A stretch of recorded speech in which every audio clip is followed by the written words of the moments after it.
Tanggal 28 Februari tahun 1944. Suara batinku memperingatkanku, sebutlah kontemplasi-kontemplasi yang akan kau terima dan yang akan aku katakan kepadamu, Injil Iman, sebab kontemplasi-kontemplasi itu akan menjelaskan kepadamu dan orang-orang lain kekuatan iman serta buah-buahnya dan akan meneguhkanmu dalam iman akan Allah. Aku melihat Betlehem, kecil dan putih, tersusun bagai anak-anak ayam di bawah bintang-bintang. Kala itu malam hari, tak ada seorang pun di jalan-jalan, sebab sudah sangat larut malam. Aku perhatikan bahwa terang malam semakin benderang, ia turun dari langit yang dipenuhi bintang-bintang, yang begitu indah di langit timur. Bintang-bintang itu begitu cemerlang dan besar dan tampak begitu dekat hingga mungkin menjangkau dan menjamah bunga-bunga itu yang gemerlap di hamparan beludru kubah surga. Aku mengarahkan mataku ke atas untuk melihat sumber terang yang semakin benderang. Sebuah bintang dengan ukuran yang begitu luar biasa hingga bulan tampak kecil dibandingkannya, sedang bergerak maju di langit Betlehem, dan semua yang lain tampak menghilang dan memberikan jalan untuknya, seperti yang dilakukan para pelayan perempuan ketika ratu mereka lewat. Kecemerlangannya begitu rupa hingga melampaui semua yang lain. Dari bola itu, yang tampak bagai sebuah safir pucat raksasa yang dinyalakan dari dalam oleh matahari, suatu lintasan dimulai di mana bebatuan ratna cempaka berwarna pirang, zamrud hijau, baiduri, delima kemilau merah darah dan permata yang berkilau lembut berbaur dengan safir pucat yang dominan itu.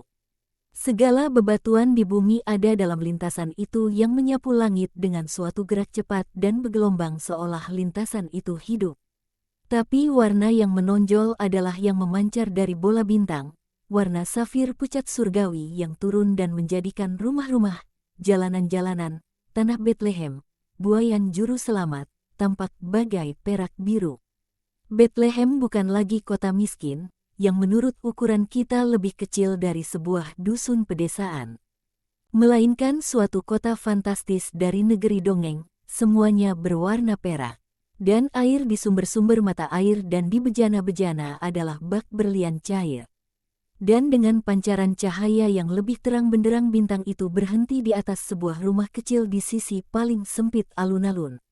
Baik orang yang tinggal di dalamnya, maupun orang-orang di Betlehem tak melihatnya, sebab mereka semua tidur lelap dalam rumah-rumah mereka yang tertutup. Namun si bintang mempercepat denyut cahayanya dan lintasan berpendar dan berkelap-kelip semakin cepat dengan menggambar semacam semi-lingkaran di langit.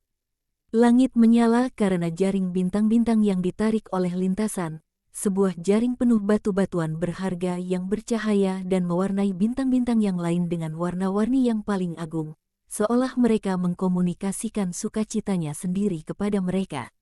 Rumah mungil itu ditransfigurasikan oleh cairan api intan permata. Atap serambi kecilnya, anak-anak tangga batu yang gelap, pintu kecilnya, bak kompleks dari perak murni yang disemprot dengan serpih intan dan mutiara. Tak ada istana kerajaan di dunia pernah atau akan pernah memiliki anak tangga seperti ini, yang dibangun untuk dipergunakan oleh para malaikat dan oleh seorang bunda yang adalah Bunda Allah. Kaki-kaki mungil sang perawan Imakulata dapat menapak pada semarak putih itu, kaki-kaki mungil yang ditakdirkan untuk beristirahat pada anak-anak tangga tahta Allah. Namun sang perawan tidak tahu. Ia terjaga dekat buayan putranya dan sedang berdoa. Ada semarak dalam jiwanya yang melampaui semarak dengan mana sang bintang menghiasi benda-benda material. Dari jalan utama suatu iring-iringan datang mendekat.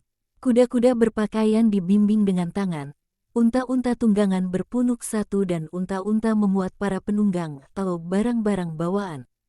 Derap kaki mereka bagai suara air yang berdesir dan pecah menghantam bebatuan di arus yang deras.